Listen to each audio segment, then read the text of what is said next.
Hello, my loves. It is I coming to you live. Welcome back to my channel.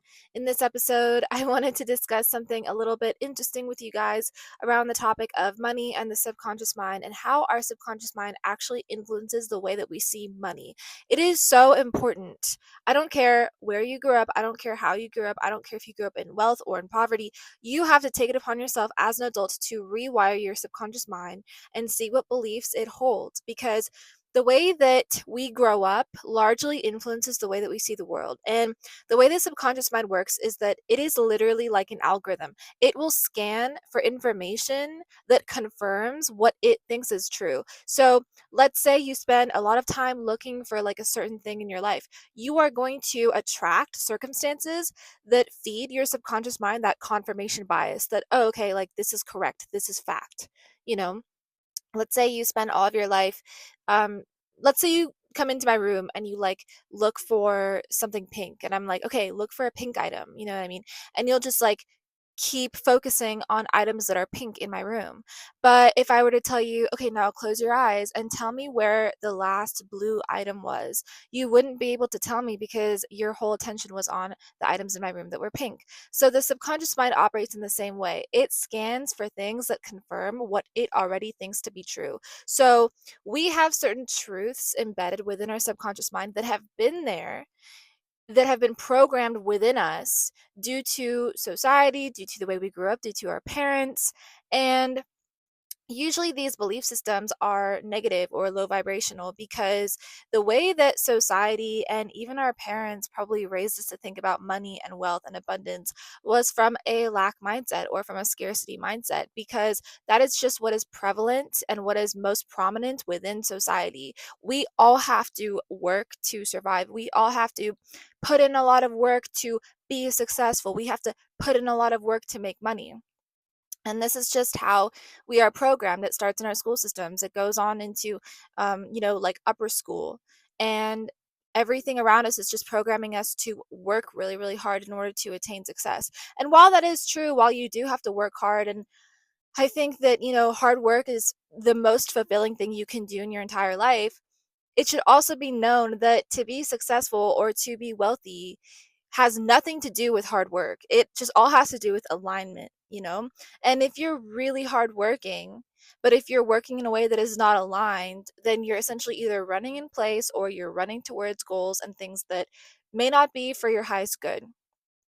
Right. So we want to make sure that we are working in alignment first before we consider if we should be working hard or hardly working. Okay. So get clear on your goals as a person, and please try to understand that your goals can be completely different from anyone else's goals around you. You do not have to have the same wishes for your life that someone else has for you. You do not have to live the same way that your family and friends live. You do not have to stay in the same town that you grew up in. You can evolve and expand past other people's ideas of success. And you can create your own ideas of success and have that come true in your life, depending on what you want to manifest, because we are always manifesting. We are conscious co creators of reality. So, when it comes to your subconscious mind, only you can do that work to rewire it. I would say most of the hard work when it comes to amassing wealth, because we're talking about wealth consciousness in this podcast, in this episode, in this video. Most of the work, I'd say, that one must do, like the hardest work that you have to do, is going to be rewiring your subconscious mind. It's going to be around rewiring those belief systems that do not serve you. And then anything else that you have to do in the 3D world is going to just be off of alignment. It's going to be based off of alignment. You are just going to be taking inspired action. You're going to be taking the necessary action, even when it is uncomfortable, even if it requires you going off of your comfort zone. Like, this is something that you know that you have to do, so you do it. You put yourself out there, you film videos, you content create, you network, you make friends, right? You like get into the rooms with people that are doing what you want to do. So that's not hard work. That's alignment. That's aligned work. The hardest work, again, like I said, has to do with the belief systems that we hold within our subconscious mind and rewiring those to make us believe that no matter what situation we are in, we are constantly safe. We are creators of wealth. We are never in a position where we are lacking anything. That's just what society believes to be true. That's just what everybody thinks is true, because we are all in a system that is, it requires us giving up our life force energy. It requires us giving up our time, right? And like our attention, our two most precious assets, for the system to profit as a whole. This is what capitalism is.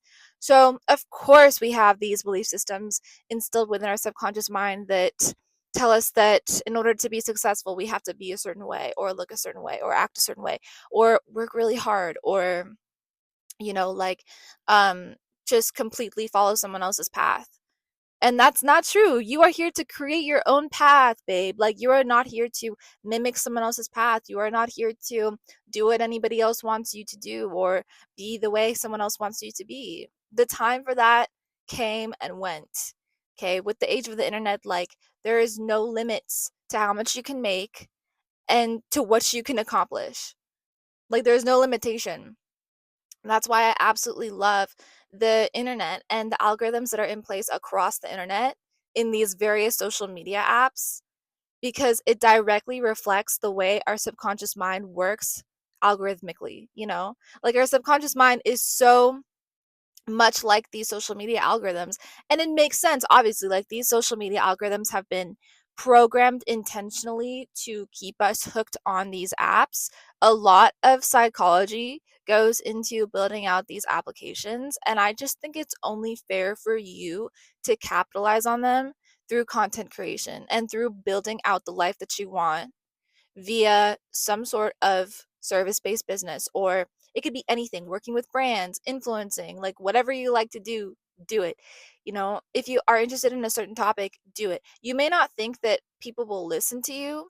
You may not think that you're going to be heard. You may not think there's a niche for that, or an audience for that, or a category for that. Trust me, there is a niche for everything. And even if your videos, even if nobody watches your videos, you have to keep going. You just have to keep posting. You just have to keep showing up. Not for anybody else, but for you, for practice, you know? And you can look so cringe in the beginning. You will look so cringe in the beginning. You're even going to look cringe when you are 30 years old accepting awards on stage. You know what I mean? Like, cringeness is actual humanness. It never goes away. We're gonna stop being cringe when we're dead, you know? So, like, just understand that cringe is a part of life, and you should be cringe. And the more cringe you are, the richer you get. So, again, when you can reprogram your subconscious to feel safe in any environment, in any circumstance that you're in, like, oh, okay, I have to start, like, feeling okay to be seen. Yeah, you do, because that's how success follows you. So, start now rewiring your subconscious mind to feel comfortable with a lot of eyeballs on you, with a lot of attention on you. Everywhere I go, I get a lot of attention in real life. And I absolutely, like, sometimes I've let it ruin my mood. I've let it ruin my day. I've let it affect me. I've let it make me cry. Like, I've let it make me, like, freak out, and, like, I'll get, like, panic attacks, whatever. And that's just simply because, who likes attention? It's, like, really invasive. It's not fun. We just want to exist and be peaceful and live our lives without having people coming up to us randomly, but I will get people coming up to me randomly, and I have had to learn. Even now, it's a constant work in progress. I have to remind myself that it's okay. I'm safe. Like, if somebody wants to come up and talk to me, that's fine. Like, it's not like, it's just practice. It's just, like, social practice. Like, I shouldn't feel, like, scared. But obviously, I think as a girl, it's, like, a common thing. But um yeah, and, like, I understand why I would get upset in the past. It's because obviously I don't want somebody coming into my personal space and just talking to me. But I have had to literally rewire my mind so that when these circumstances do happen, I feel okay just talking to somebody. And I use it as practice to be like, all right, thank you, I have to go, bye. And, like, finding ways to politely excuse myself, right? because that's just all practice as well.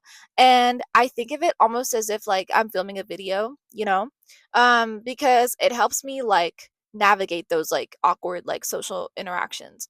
Um, Not to say that like I'm always like introverted or anything, but I can be a little bit introverted and like I would want to come off as like standoffish because like I sometimes don't want to talk to anybody, but so my point is that if you can rewire your mind to feel safe around spending money, around lots of eyes on you, even on the internet, around hate, like and the more that you actually put yourself in situations in which you are forced to rewire your subconscious mind, it's kind of um it's kind of like exposure therapy, like you have no choice at that point. Like someone is coming up to you and they're talking to you and they're getting all up in your space and they're asking you questions, and maybe they're a guy and you're a girl and you feel uncomfortable. Great, use it as exposure therapy, right? Use it as a way to learn how to navigate uncomfortable situations and understand that you don't have to talk to anybody, but you can capitalize from the experience, from the uncomfortable experience. Same thing when you get hate on social media, if you post on social media. Like, okay, somebody's hating on you, great. Like, you don't know me, I don't know you. Can we move on? I'm here providing value to you, and you are giving me the worst parts of you. That's what kind of person you are. Like, it just speaks for itself. People just really speak for themselves, you know? So, I think it's really, really cool and important when we can see the underlying truth within everything. And then our subconscious mind starts to slowly understand that we are literally the creators of this entire reality that we are experiencing, and that everything is up to us. The way that we feel is up to us. The way that we feel in any given situation is up to us. Oh, you overspent last month? Great. Are you going to feel guilt about it? Are you going to feel shame about it? Those are the two lowest frequencies on the scale of frequency that you can possibly choose. So instead of feeling guilt and shame about spending, for example, you can use this as an opportunity to feel grateful that you had the ability to spend that much. You know what I mean? And I hear it all the time with clients, with people that I work with my friends. Like, even with myself, I feel guilty sometimes for like spending more than I like needed to. And then I'll realize, oh, wait, hey, like, I felt that I wanted to spend. Like, you know what I mean? I actually, like, with my heart, made an investment in this project or in this object or in whatever it is. I invested my money into this thing. I'm so grateful that I have it. Let me use it. And so sometimes I'll use things that I have, and I'll use like overspending as a way to like relax, generate new ideas, enjoy what I bought, and that helps me generate more money. So it's not a crime to spend money. The way that money works is that it is literally a free flowing energy. It comes when we have fun, it comes when we enjoy. Like if you go shopping and you have fun and you enjoy the experience and it's relaxing for you and it's fun for you, it's inspiring for you, you get to touch new textiles, you have new objects in front of you, there are new colors that surround you, new fashion, new styles, and you get inspired by that.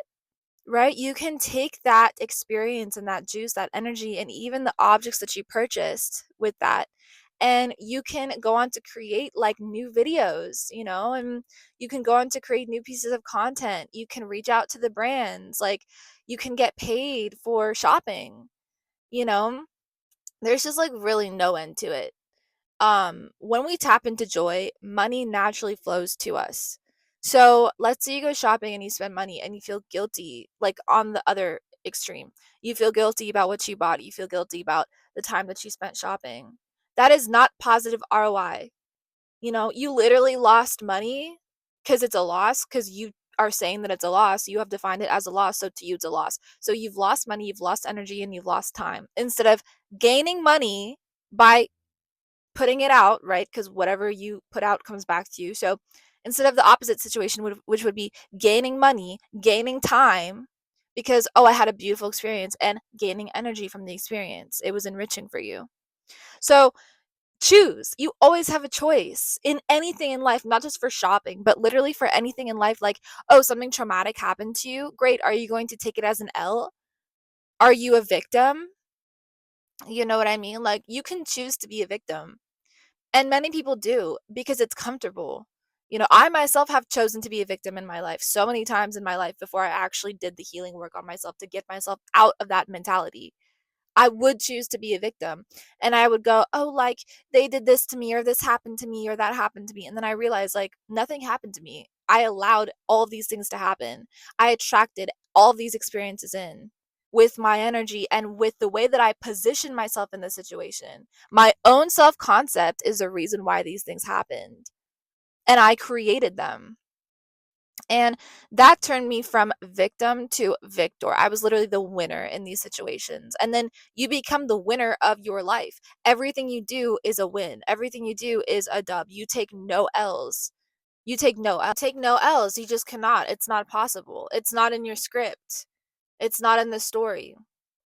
So you are the main character of your reality, and you are constantly writing and rewriting your reality based on what is within your subconscious mind. And this is the case for everybody. You can be a wealthy man or a poor man, depending on what's in here. It's not dependent on what's in your wallet currently, because circumstances always change. Change is the only thing that's constant, and you create change every waking moment of your life. You create what's in your wallet or what's not in your wallet, depending on what's in here, what's in the subconscious mind. So, in the same way, you can be a sick person or you can be a healthy person depending on what's in the mind. You know, for example, your mind dictates the conditions of your body. Even when it comes to improving your physical outer appearance, it all has to do with the mind and the way that you feel. Your feeling state absolutely creates reality. It's through feeling that manifestation takes place. So understand that and use feeling to your advantage. If you want to look prettier, feel prettier. If you want to be richer, feel richer. Okay? If you want to be like more intelligent, feel more intelligent, and feel your mind as it speeds up its processing power when you learn something new or when you are more creative, and actually use your time to exercise your creativity, and actually take time to exercise your creativity. So these are just some basic examples that I can give you guys, but this was a little crash course on the importance of subconscious mind rewiring when it comes to influencing your material reality and how you can get started on it today. You can use affirmations, you can use meditations. Like when the brain is in theta state, that is when it is most possible to rewire it. So get on that today if you would like to. I will leave a bunch of resources down below. I will leave a list of affirmations, some meditations you can try, and some of my favorite books that I personally recommend that have helped me so much in my journey of rewiring my subconscious mind and given me the life that I know that I deserve. So I hope you guys enjoyed this video. Thank you so much for watching. I love you very much. If you enjoyed it, let me know in the comments below. Stay tuned for more. Subscribe to my channel. Turn on my bell for post notifications. I love you so much. Mwah, and I will talk to you in the next one. Peace.